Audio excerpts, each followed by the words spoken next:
নমস্কার, শুভ সকাল। আজ ৮ই এপ্রিল বুধবার। পঞ্জিকা অনুসারে আজ চৈত্র কৃষ্ণা ষষ্ঠী তিথি।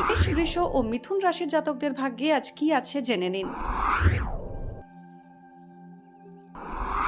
মেষ রাশি, হোটেল ও পর্যটন ব্যবসা আজ বিশেষ লাভজনক হবে মেষ রাশির জাতকদের জন্য।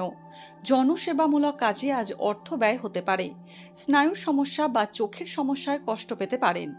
আগুন থেকে সাবধান থাকুন। তরল দ্রব্যের ব্যবসা লাভজনক হবে। বৃষ রাশি, আজ ব্যবসায় মিশ্র ফল আশা করা যায়। দৈনন্দিন কাজের চাপ বাড়বে। দীর্ঘদিনের কোনো পরিকল্পনা আজ সফল হতে চলেছে। কর্মক্ষেত্রে পদোন্নতির সম্ভাবনা রয়েছে। পরিবারের সদস্যদের চিকিৎসার কারণে অর্থ ব্যয় হতে পারে। আইনি সমস্যার সমাধান হতে পারে। মিথুন রাশি, জলবাহিত রোগের সংক্রমণ বাড়তে পারে। ঘরবাড়ি যানবাহন কেনার বিষয়ে কোনো সিদ্ধান্ত আজ না নেওয়াই ভালো। মানসিক কারণে উদ্বেগ বাড়বে। আজ অর্থ রোজগারে সাময়িক বাধা পেতে পারেন। হাড় ও চর্মরোগের প্রকোপ বাড়তে পারে। ভাগ্যে কি আছে, দিন কেমন কাটবে, জানার ইচ্ছে সবার মনেই। আপনার সঙ্গে কি ঘটবে জানাচ্ছি আমরা। সঙ্গে রয়েছে খারাপ সময়কে ভালো করার টোটকা।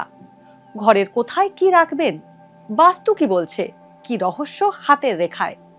এই সব উত্তরের পাশাপাশি নিজের সংস্কৃতি, পুরাণ ও ঐতিহ্যকে জানুন আরো কাছ থেকে। চোখ রাখুন এই সময় অনলাইনের অ্যাস্ট্রো পেজে।